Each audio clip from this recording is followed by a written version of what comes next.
எதை பத்தி இந்த சமுதாயத்தில் நடக்கிறத பத்தி எதையுமே கண்டுக்கிற மாட்டேங்கிறாங்க. என்ன வேணா நடக்கட்டும், நான் சந்தோஷமா இருப்பேன், விஜயனுக்கு வேற என்ன வேணா உல்லாசமா இருப்பேன். என்ன வேணா நடக்கட்டும், நான் சந்தோஷமா இருப்பேன், என் உயிரனுக்கு வேற என்ன வேணா உல்லாசமா இருப்பேன்.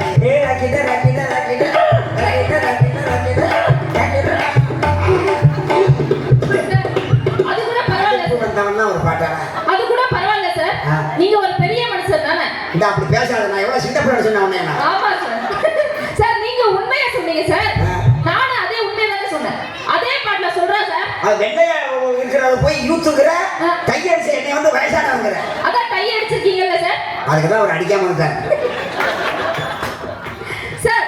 அதே பாட்டுல அடுத்தவர்ல சொல்றா சார். உங்களை மாதிரி ஒரு பெரிய மனுஷன் முன்னாடி பாடவே முடியாது சார் அந்த பாட்டை. என்ன 4 பேர் மதிக்கும்படி நீயும் நானும் இருக்கணும். நீ மூடிக்கிட்டு அவங்க சொன்ன வழியில தான் நடக்கணும். அவனுக்காக அப்படி பேசி, இவனுக்காக இப்படி சிரிச்சு, அவனுக்காக அப்படி நடிச்சு, இவனுக்காக இப்படி நடிச்சு, அந்த 4 பேரை இதுவரைக்கும் பார்த்ததால நான் எனக்கு தேவைப்பட்ட நேரம் அந்த பரதேசியை காணா.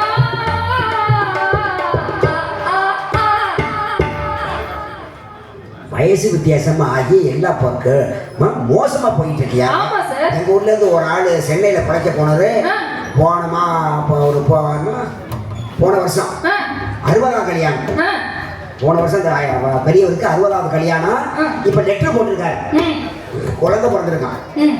60ஆவது கல்யாணம் குழந்தை பிறந்திருக்கான். எப்படி சார் இது பாசிபிள்? ஏமா அமெரிக்காவோட 80 வயசு கிழவனுக்கு இந்த குழந்தை பிறந்ததுக்கு எங்க தாத்தாவுக்கு 60 வயசு குழந்தை பிறந்து போறாங்க. அந்த கதை பேசுறப்ப நாளைக்கு இதே படையில பாருமா, உடுமலை ஸ்ரீ ஐயப்பதாசன் கே பத்மநாபனின் ஸ்ரீ ரக்ஷதி ஆர்கெஸ்ட்ராவின் மாபெரும் இன்னிசை நிகழ்ச்சி நடைபெறுது.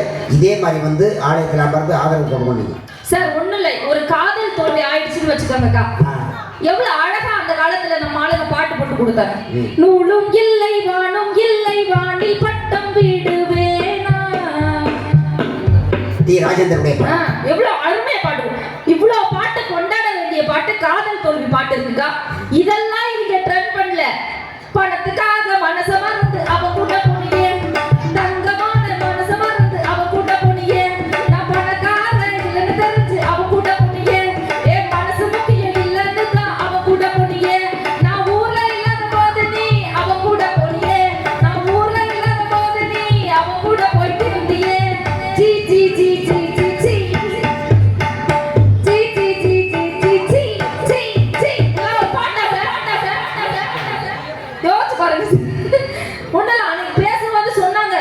ராணுவ வீரர்கள் அக்கா தான் பேசும்போது சொன்னாங்க சார்.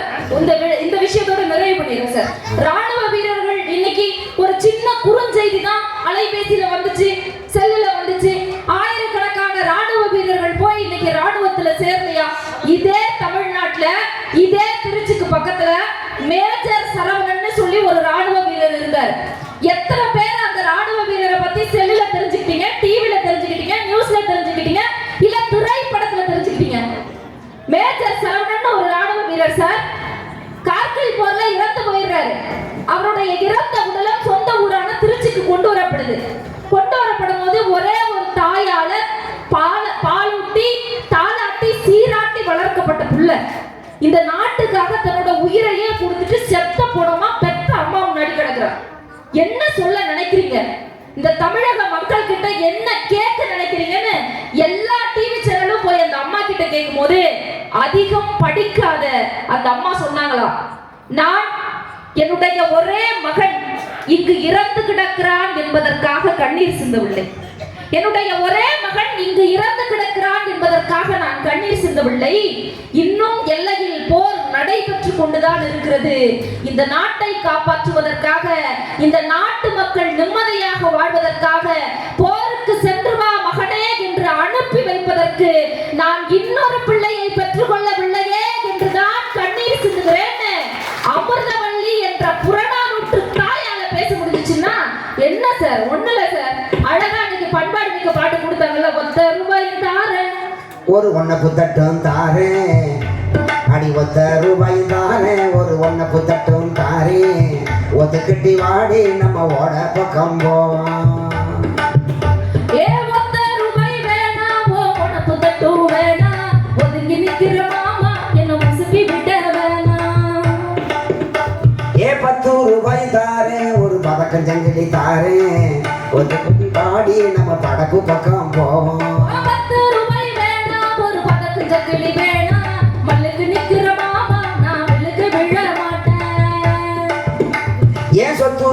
தாரேன் சாதி பத்தும் சந்தி தாரேன் ஒத்துக்கிட்டு வாடி நம்ம ஓட பக்கம் போவோம்.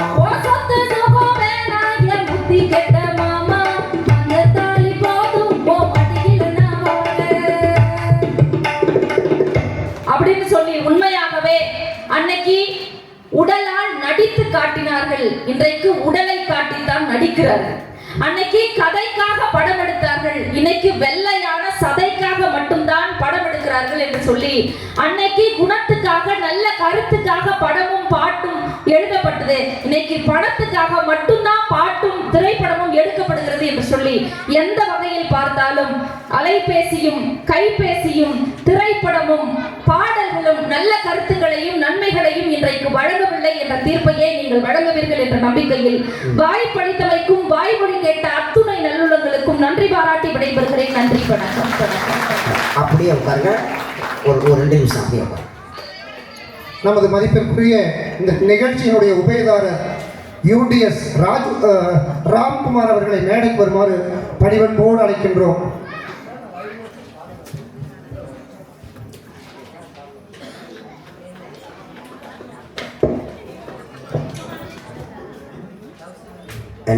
நகைச்சுவை வேந்தர் பட்டுக்கோட்டை எஸ்பி பாஸ்கர் அவர்களுக்கு இன்றைய நிகழ்ச்சியின் உபயதாரர் யூடிஎஸ் ராம்குமார் அவர்கள் நினைவு பரிசினை வழங்கி சிறப்பு சேர்க்கிறார்கள்.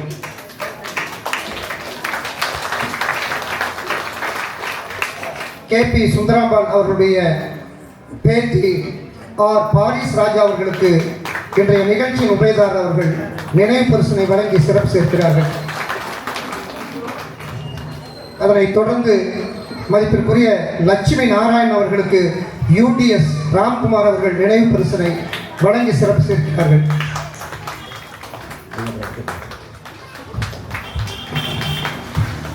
அதனைத் தொடர்ந்து பவித்ரா அவர்களுக்கு லால்குடி பவித்ரா அவர்களுக்கு இப்பொழுது நினைவு பரிசினை வழங்கி சிறப்பு சேர்க்கிறார்கள். மிக அழகாக MS விஸ்வநாதன் ஐயாவுக்கும் வாசிச்சிருக்காங்க.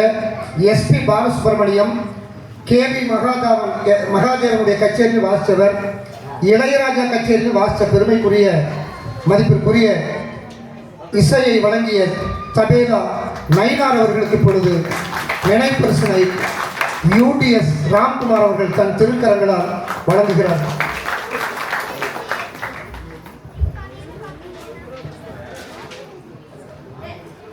அதேபோல் வானொலி தங்கவேல் அவர்களுக்கு யூடிஎஸ் ராம்குமார் அவர்கள் நினைவு பரிசை வழங்குகிறார்.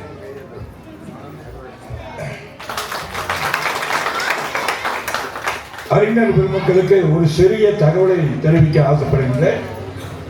இந்த திருக்கோவிலானது நான் 5வது 6வது படிக்கிறப்பெல்லாம் ஒரு ஓட்டு வீடாக இருந்தது. கீழே திண்ணையாக இருக்கு. இந்த சுற்று வட்டாரத்தில் எங்கள் அப்பாவை யாராச்சும் வீட்டுக்கு தேடி வந்தா, நானே இல்லை, இந்த பகுதியில் இருக்கிறவங்க யாரும் வீட்டுக்கு போய் அப்பா எங்கேன்னு கேட்டாங்கன்னா மடத்தில் இருப்பாருன்னு சொல்லுவாங்க. இந்த மடத்தில் தூங்குற இடம் மடமாக இருந்தது. இந்த நிகழ்ச்சியின் தலைமை பொறுப்பை ஏற்ற கார்த்திகேயன் அவர்கள் குறிப்பிட்டது போல இதற்கு முன்பாக செயலாளராக இருந்த ராமசாமி அவர்களின் முழு முயற்சியால் அந்த மடத்தை மாற்றி கோவிலாக மாற்றினார்கள். இப்பொழுது இந்த கோவிலை திருக்கோவிலாக மாற்றுவதற்கு நாங்கள் முயற்சி செய்து கொண்டிருக்கின்றோம். எனக்கு சரியாக ஞாபகம் இருக்கும் என்று சொன்னால் 88ஆம் ஆண்டிலே இந்த சுவாமி புறப்படுவதற்கு ஒரு சின்ன உற்சவர் சிலை மட்டும் இருந்தது. ஒரு பெரிய உற்சவர் சிலை செய்யலாம் என்று ஒரு முடிவெடுத்து எங்கள் குடும்பங்களில் உள்ள அனைத்து வீடுகளிலே அலுமினிய பாத்திரங்களை எல்லாம் சேகரித்து அதையெல்லாம் கொண்டு சென்று அந்த சிலை வெடிக்கின்ற இடத்திலே கொடுத்து ஒரு சிலை எடுத்துட்டு வந்தோம். அந்த சிலை எடுக்கிறப்ப சுவாமி மலைக்கு பக்கத்தில் ஒரு சபதியில கொடுத்து தான் சிலை செஞ்சோம்.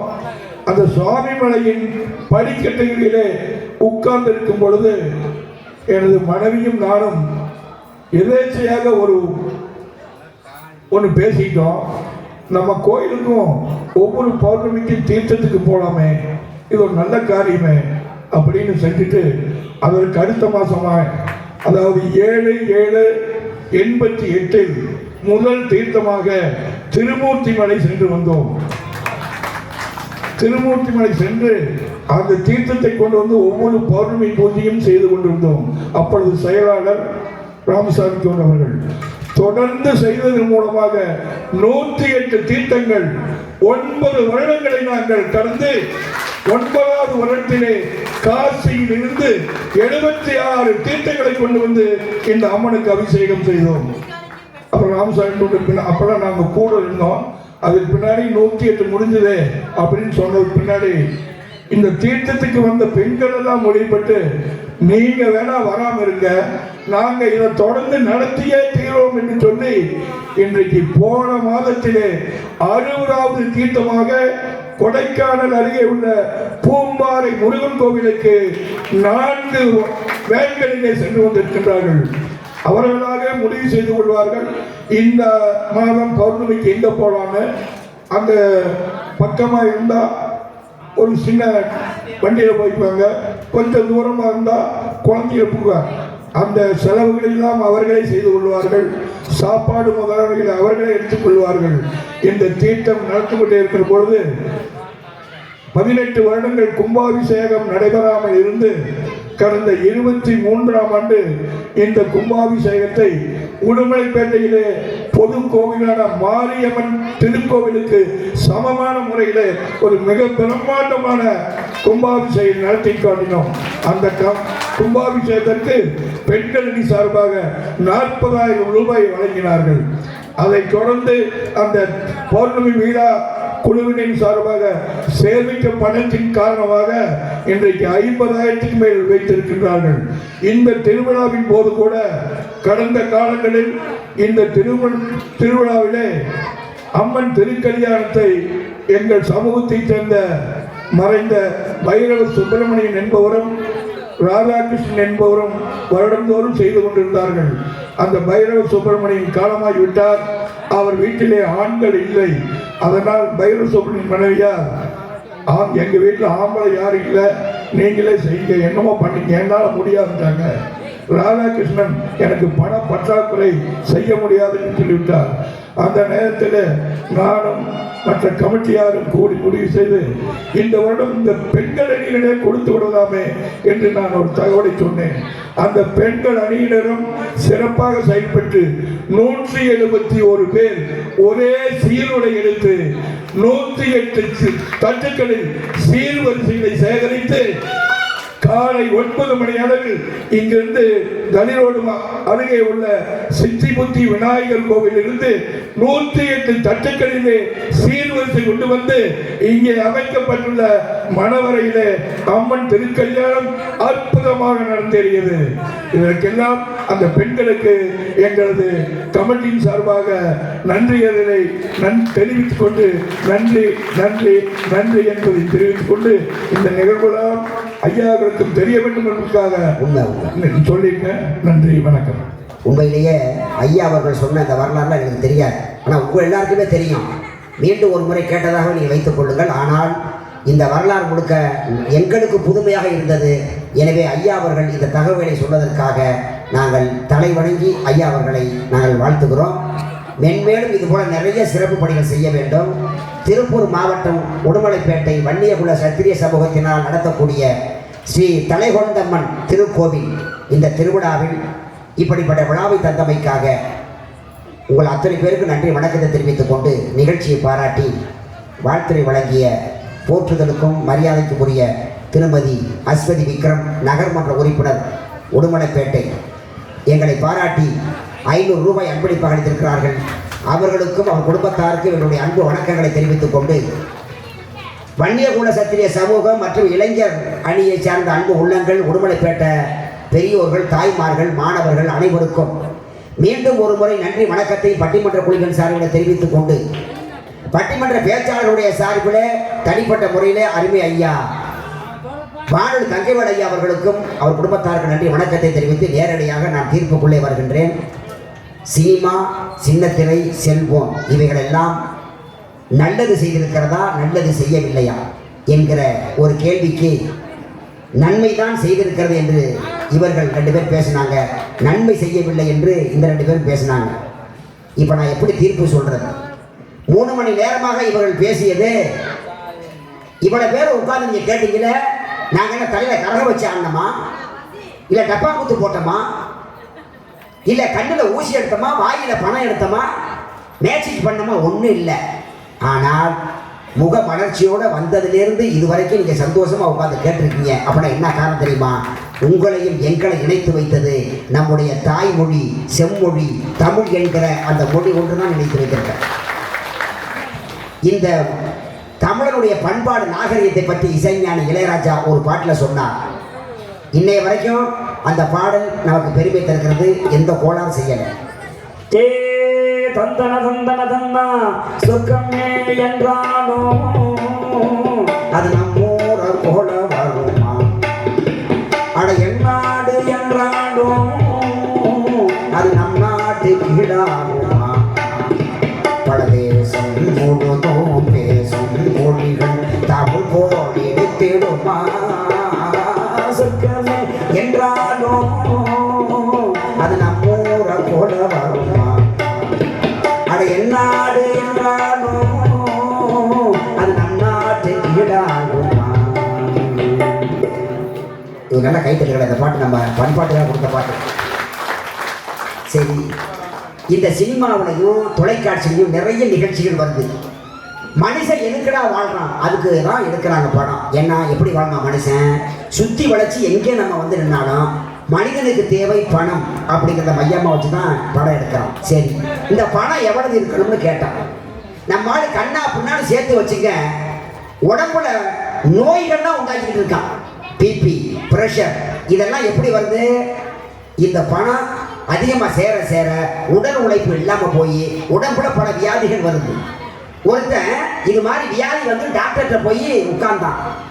அவர் யூரின் பிளட் டெஸ்ட் பண்ணி பார்த்துட்டு, உனக்கு சுகர் இருக்கு, நீ டெய்லி 5 கிலோமீட்டர் நடக்கணும்னார். அதுக்கு இவன் கேட்டான், இதெல்லாம் நடக்கிற காரியமானு கேட்டான். அதுக்கு டாக்டர் சொன்னாரு, நீ நடக்கலன்னா உனக்கு காரியம் நடக்கும் பரவாயில்லையான்னாரு. ஐயோ நான் நடக்கிறேங்கிற சொன்னான். டெய்லி 5 கிலோமீட்டர் நடந்தான். 1 மாதம் கழிச்சு டாக்டர் ஃபோன் பண்ணி கேட்டாரு, எங்கேயா இருக்கேன்னு கேட்டார். அதுக்கு இவன் என்ன சொன்னான், நான் ஆந்திராவை தாண்டி வந்தேன் சார்னா. ஏன்டா அங்கே போனேன்னு கேட்டார். 5 கிலோமீட்டர் நடந்து போயிருக்கேன், திரும்பி வந்த வீட்டுக்கு. அப்புறம் தான் டாக்டர் சொன்னாரு, நீ டெய்லி உங்கள் ஊர் ரயில்வே ஸ்டேஷனில் நட, நேராக 1 கிலோமீட்டர் போயிட்டு திரும்பி வா, இப்படி நடந்தார். ஒரு பைக் வச்சிருந்தான், நேராக கொண்டாந்து ரயில்வே ஸ்டேஷனில் நிறுத்திட்டு 1 கிலோமீட்டர் நடந்து போவான், திரும்பி வந்து வண்டிக்கிட்ட குடிஞ்சு நிற்பான். திரும்ப 1 கிலோமீட்டர் நடந்து போவான், திரும்ப வண்டிக்கிட்ட வந்து குனிஞ்சு நிற்பான். இதை ஒருத்தன் பார்த்துக்கிட்டு இருந்தவன், ஏன்டா வண்டிக்கிட்ட வந்து டெய்லி குனிஞ்சு நிற்கிறானே அப்படின்னு சொல்லி போய் கிட்ட பார்த்தா, 1 கிலோமீட்டர் நடந்து போயிட்டு திரும்பி வந்து டிக்கையை திறந்து உள்ள 4 கோட்டை வச்சுருக்கான். கட்டிங்காக போட்டு நடக்கிறாயா. ஏன்டா இப்படி கட்டி போட்டு நடக்கிறன்னு கேட்டதுக்கு சொல்கிறான், இப்படி போட்டு நடந்தாலும் கொஞ்சம் வேகமாக நடக்க முடியுது, கொஞ்சம் சுறுசுறுப்பாக இருக்குங்கிறானே. இவனெல்லாம் திருத்த முடியுங்களா நீங்கள்? அப்போ பணம் ஒரு மனிதனிடம் எவ்வளவு இருக்க வேண்டும்?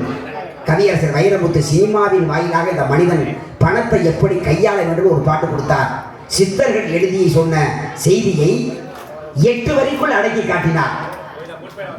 மண்ணின் மீது மனிதனை காசை, மனிதன் மீது மண்ணு காசை, மண்ணின் மீது மனிதனை காசை, மனிதன் மீது மண்ணு காசை, மண் தான் கடைசியில் ஜெயிக்கிறது, இதை மனந்தான் உணர மறுக்கிறது, கையில் கொஞ்சம்